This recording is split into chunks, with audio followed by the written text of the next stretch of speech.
I'm Aaron from PhoneDog.com and part 2 of the Samsung Galaxy Victory 4G LTE dogfight. I'm Aaron from PhoneDog.com and part 2 of the Samsung Galaxy Victory 4G LTE. It's a mouthful. You have to take a breath as you're saying it. Full video review starts in just a moment, but first, some love to Best Buy Mobile for giving us devices like the Victory for use in our One Paw Bandit giveaway game, which we turn around and give to you on the site at instantwin.phonedog.com. When you go into Best Buy Mobile to get a device like this, you won't deal with rebates, messy paperwork, waiting 8 to 10 weeks for a debit card that you don't even like. At Best Buy Mobile, you'll walk out without paying any rebates. Let's take a look at it. Victory 4G LTE. It's part 2 of the review, and it starts right now. It's part 2 of the Samsung Galaxy Victory 4G LTE full video review. And if you think that's a mouthful, well, just think of some of the other names that have been out over this year in the industry. Samsung Galaxy S2 Epic 4G Touch. It's definitely a long name, but it is available now at Sprint for $100 with a 2-year agreement. And specs-wise, features-wise, it reminds me a lot of the Samsung Galaxy Stellar on Verizon. That said, it has 1.2 gigahertz dual-core Snapdragon S4 Lite CPU, 4-inch display, 5-megapixel camera, 720p HD video recording, front-facing camera, Android 4.0, 4G LTE capabilities if you're in a Sprint market that supports it, and a 2,100 milliamp hour battery. So now that that's out of the way, let's take a look and pick up on part 2. Let's start with the camera, actually. I'm going to start with a 5-megapixel camera here, and overall, camera quality is pretty decent. I always do a hard reset on these devices, or usually do when I jump into the full video reviews, and so I did that earlier this morning because I was re-downloading some apps, and you're seeing all the messages pop up like it's new, but you've got your flash capabilities here. You've got a couple of neat options in shooting mode. You can do panorama, you can do smile shot, single shot, cartoon, panorama. Take that, iPhone. Just kidding, quite a few Android devices can do panorama. But 5-megapixel camera, so when you compare this to other devices on the market, the One X, the Galaxy S3, if you're on Sprint, the Evo 4G LTE, 8-megapixel cameras with image sense or with great features like burst mode, with S-Beam or Buddy Photo Share, things like that.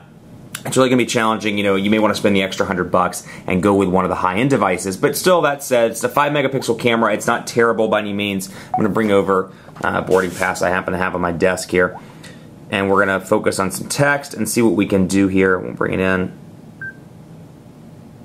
And let's try and get it focused in. So there you go. So overall image quality, and this is in full light. I have several lights shining down on this. Let's take a look here and go into the gallery. Overall, portrait quality is not too bad. I mean, you can see there's some grain around the text, but overall, it's not terrible. This isn't going to win any awards by any means for camera quality. If that's your priority, go with the Galaxy S3, the Evo 4G LTE, something with image sense or with those nice camera features. But that said, it's pretty decent. And if camera's not your priority, it's more of a secondary thing. We've got not just that, but you have a 720p HD video recording capability as well, which you can flip over into from here and then take pictures. And let's do this. We're recording.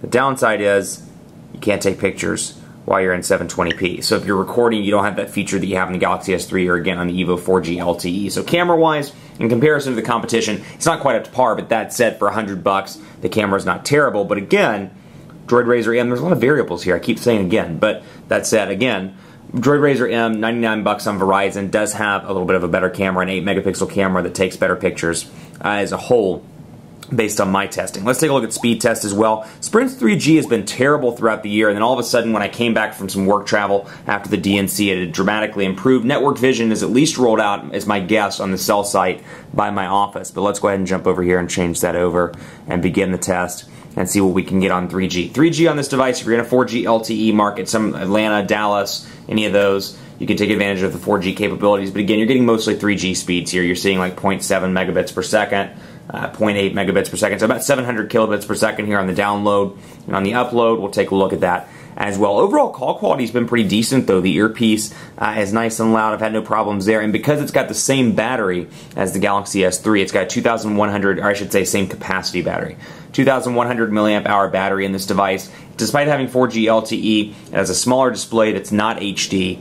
And so that has made for a great device when it comes to battery life. Combined with the fact that the 4G LTE isn't here yet, I'm still rolling off 3G. The battery life has actually been pretty impressive all around on this device. Now take this with a grain of salt because again, I've been in a 3G only market, but I've been getting battery life tests upward of 12 to 14 hours with moderate use. So it's definitely been impressive, but again, once LTE rolls in, it's notorious for being a power hog. and obviously thanks to the smaller display, some of those things offset that power hogginess, if you will. I thought you'd appreciate that, power hogginess.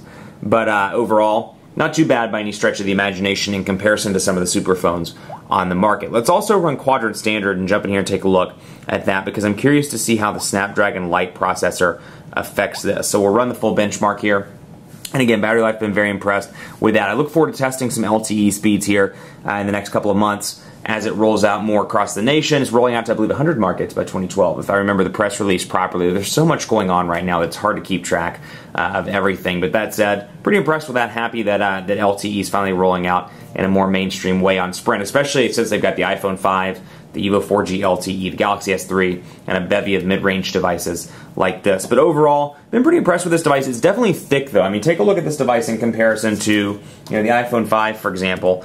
And obviously it's $199.99, but even the iPhone 4. Compare it to that.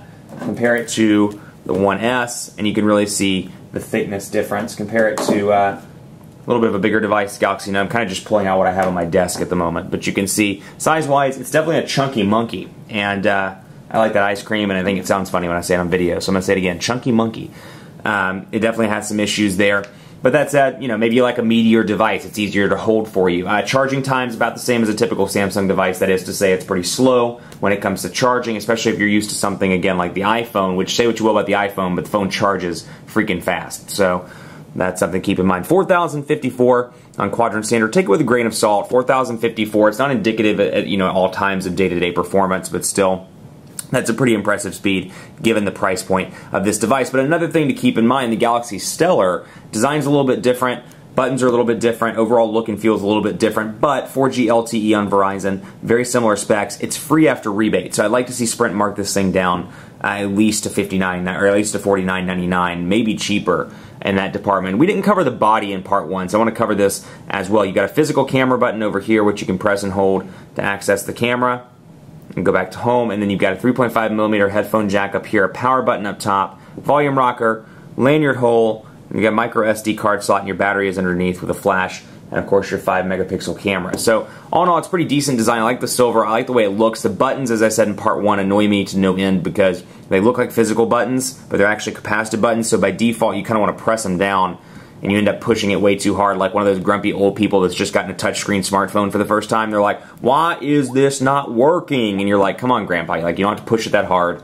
Unfortunately, it's kind of the vibe that you get with these buttons, because everybody has that person in their life too, where it's like, why is this not working? You're like, maybe if you pushed it a little bit lighter, it wouldn't be an issue. I'm sorry, I did not mean to get on a tangent about touchscreens and old people using touchscreens, but that's, I kind of get that feeling with these, because you just by default want to push them down. But again, press and hold home, and you can access your Task Manager, and pretty much a stock implementation of Task Manager here, where you can go in. Of course, S-Voice is pre-installed as well, but I want to show you this, and you can go into Task Manager and take a look at your running applications. Actually, let's take a look at S-Voice. We'll skip this, and then I have S-Voice. Call Timothy. I don't think I have a Timothy in my phone, but we'll see. You can see me on the screen. I look like I'm really pondering something. I didn't find anyone named Timothy in your contacts. Let's try this. Hi, Galaxy. Actually. Call Bill. Calling Bill Stevenson. So kind of similar in some ways to Siri, but it still needs some work in a lot of departments. That's that typical look and feel there. And I wanted to show you one other thing. Before we sign out, 611, let me just do a quick 611 test. Which actually I knew that was going to bring up Sprint Zone. That's not what I wanted. Let's do, we'll just call Stephanie Hammersmith. Unfortunately, as you can see here, you don't have the volume. You've got your volume over here, but you can't add the extra volume like you can on the Galaxy S3 on the Note 2 with that little button over there on the side on the call set. So if it's too loud, or if it's not loud enough for you at the maximum volume, unfortunately, you either need to do a Bluetooth headset or you might be out of luck. Much more coverage to come on PhoneDog.com with the Galaxy Victory 4G LTE. Overall, pretty impressed with this device. It's nice to see these kind of higher-end, mid-range devices penetrate into the market. That said, $100 here, and while it does have some pretty decent specs, for $100, I can get devices that are spec'd higher on other carriers. This device, the equivalent at least, is free on Verizon. I'd like to see Sprint lower this to at least $49.99, if not make it free as well. Keep it locked on the site for continuing coverage. Be sure to check out facebook.com/phonedog. We're doing an awesome giveaway. We call it the Greatest Tech Giveaway Ever 2. It's your opportunity to win awesome smartphones, and it's only available at facebook.com/phonedog. Hit me up on Twitter as well, phonedog_Aaron, and on Facebook at facebook.com/phonedogab. Thanks much for watching, and as always, we'll see you next time.